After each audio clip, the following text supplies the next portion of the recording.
I think sometimes when we watch the evening news, we really believe and understand that it is a world of competing sorrows out there. Sometimes we look at it and say, how much worse can things get?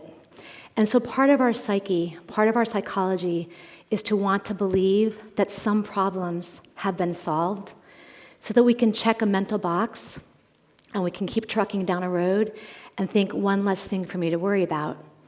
So when it comes to tobacco, I feel like many people have checked the box and they no longer believe it's a problem. If you look at all the amazing progress in the last couple of decades with the state and local laws, it really has helped to change the social norm. And as the norm has changed, smoking rates have followed, because we are now at the lowest smoking rates that we've had in the last 50 years. So that's pretty amazing. Problem solved, right? Well, I would like to suggest that no. Unfortunately, the problem has not been solved. And it's because today, it's still amazing to know that tobacco remains the leading cause of preventable death and disease in America. There are 42 million addicted adult smokers. That's basically 1 in 5 of us. And they're addicted because nicotine is so powerful that it changes their brain. So much so that we have 500,000 deaths every year from tobacco, and 8 million more people live with a really sick and debilitating disease. So I ask you, is the problem solved? One thing I want to impress upon you is this is not just a statistic. It's utterly heartbreaking because it's completely preventable. All of these deaths and all of this disease is a preventable thing. So something you might not realize, and you might be saying to yourself, well, thanks, Kathy, now I have to worry about tobacco again, when I had checked the box, so I'm going to uncheck that box. But something you might not realize is historically, tobacco is one of the only products intended for human consumption that has not been regulated. So if you think about it, it's kind of crazy, because the industry could bring any product to market that they wanted. They could make any claim they wanted, even if it was misleading to consumers, and consumers thought that the product would be safer for them.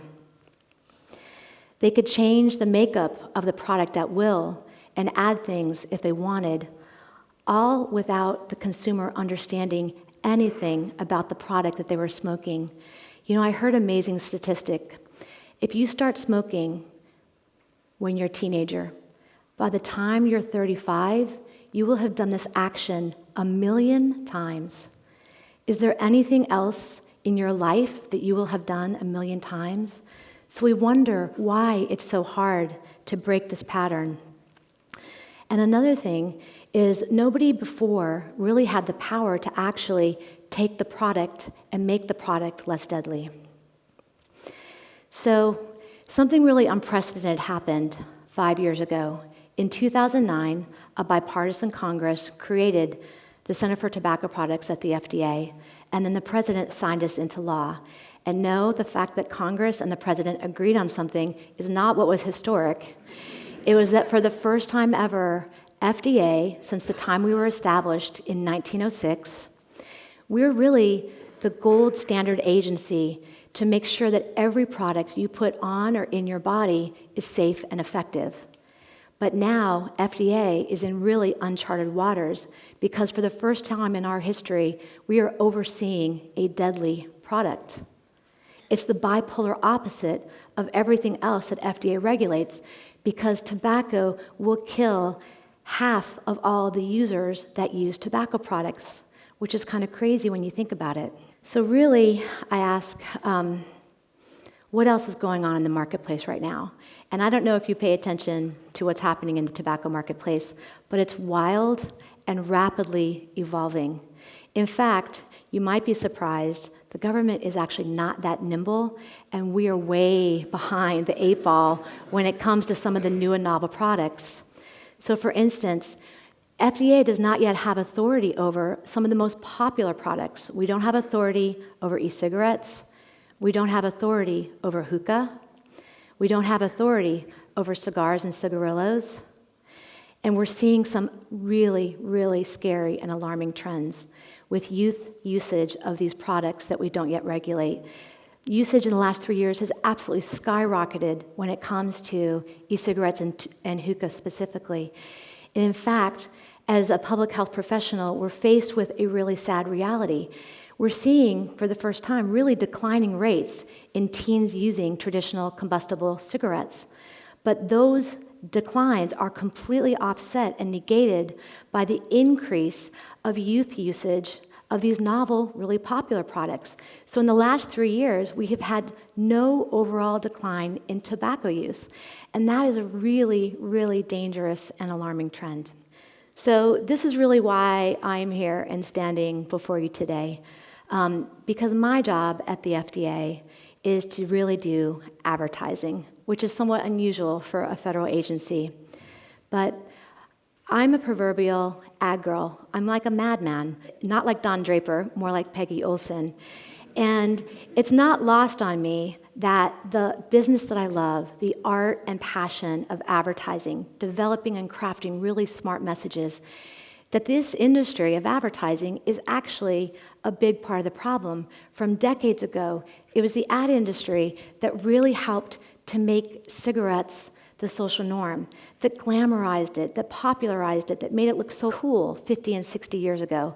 So I guess it's kind of ironic that now I stand here at the FDA, and my role is to use the best possible advertising tactics, but with a very different goal in mind. My goal is to change kids' minds when it comes to using tobacco. And so I've kind of taken a really interesting path to get to where I stand today, but I realized that all roads have really led me here. I spent decades in for-profit advertising and not-for-profit advertising, and I've worked on some of the most amazing and important pressing social issues facing the country today. But I know that everything I've done, every path I've walked has led me to this point. So I actually have a pretty cool job at FDA. My job is to create ads to save kids' lives. It's as simple as that, except when you're in advertising, the absolute single most hardest thing you can ever do is create a 30-second TV spot or something that's going to run on YouTube and have the possibility of changing someone's attitudes and their beliefs. So really, changing behaviors and attitudes is the hardest thing that advertising can do. And here's what makes it even harder, why the deck is stacked even higher for us. Back to that nicotine thing. So what the science tells us is that even just after your first couple of cigarettes, you are already exhibiting signs of addiction. You have the cravings. And we know that the earlier that a teenager starts using tobacco, the easier it is for them to get addicted and the harder it is for them to ever quit. And that is why 90% of every American that's a smoker today started smoking before they were the age of 18, before they could even legally drink, before they could vote or bear arms for the country. That's the power of this nicotine.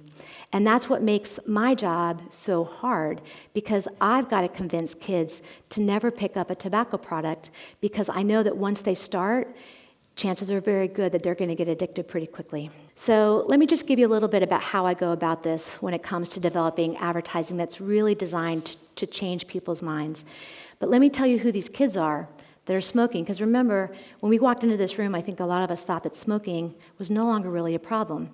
So there's 25 million teenagers in the US today, but we estimate through the research that roughly 40% or 10 million of them are at risk for using tobacco products. So we know from our research that these are kids who are already experimenting, or they're basically one party away from smoking their first cigarette. And there's a couple of reasons for this. One, these kids are absolutely surrounded by smokers in their life. Their parents are smoking, their brothers and sisters are smoking, their friends are smoking. So it's like, to us, we know it's not the norm, but to them, it is. Also, these kids tend to come from poorer homes. You know, the schools they go to, they don't really have a lot of opportunity for achievement. They've got a lot of real and true stress in their lives. And so partly what happens is, to help them cope with the problems at home and the problems at school, they turn to things like tobacco to help them cope, or drinking, or drugs, or other risky behaviors. So these kids that are at risk for using tobacco products are not the happy-go-lucky kids. Like when I was working on the Truth campaign in the late 90s, early 2000, the kids that were smoking were really the more popular, the happy, the go-to kids. These kids are not those kids. These kids are troubled, and they are the ones that basically are asking for help with a coping mechanism. So much so that 600 of them are still getting addicted every day, and that's 600 too many. Because we know that even when the problems of youth will hopefully pass, their relationship with tobacco will continue to haunt them long after their teenage years. Also, we have to overcome some really big misperceptions or barriers in order for the advertising to break through. First and foremost, these kids absolutely, categorically, absolutely do not believe that they will ever get addicted. And so if you talk to them and help them understand about nicotine and the power of addiction, then they immediately, the wall goes up or down, either way, and they say, but I can quit at any time I want, when in reality the fact is that's not true. 3 out of 4 teens who smoke as teenagers smoke as adults.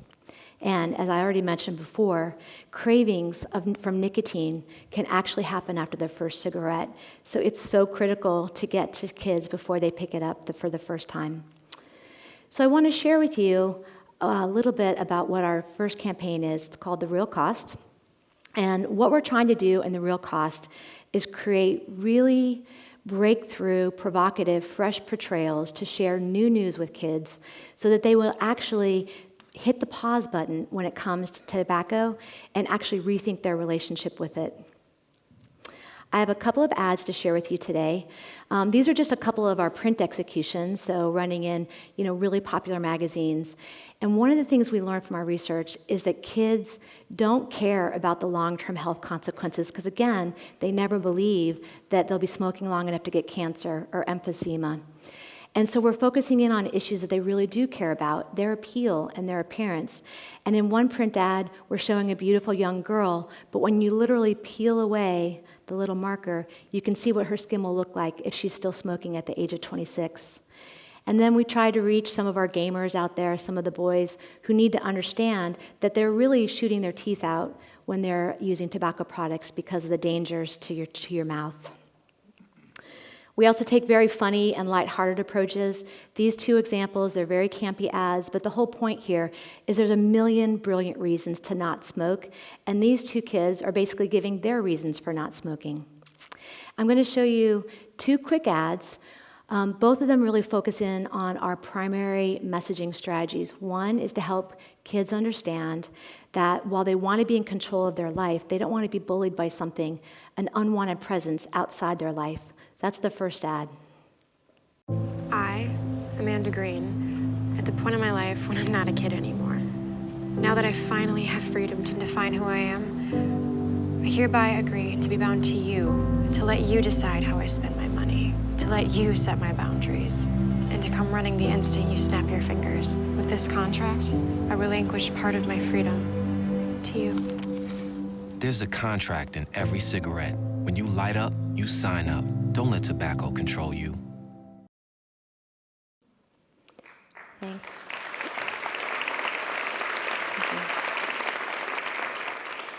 And we also have one more to share, and this is another primary pillar of ours, trying to help kids understand and be hyper-conscious of the dangers inherent in each and every cigarette. What are we looking at? Formaldehyde, acrolein, nitrobenzene. This actually has over 7,000 chemicals. Don't get me started on what they do to you.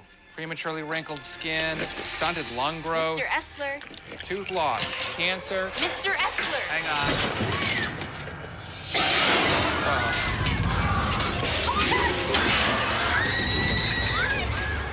If cigarettes looked as dangerous as they are, you'd run like hell. Find out the real cost of tobacco. Yeah.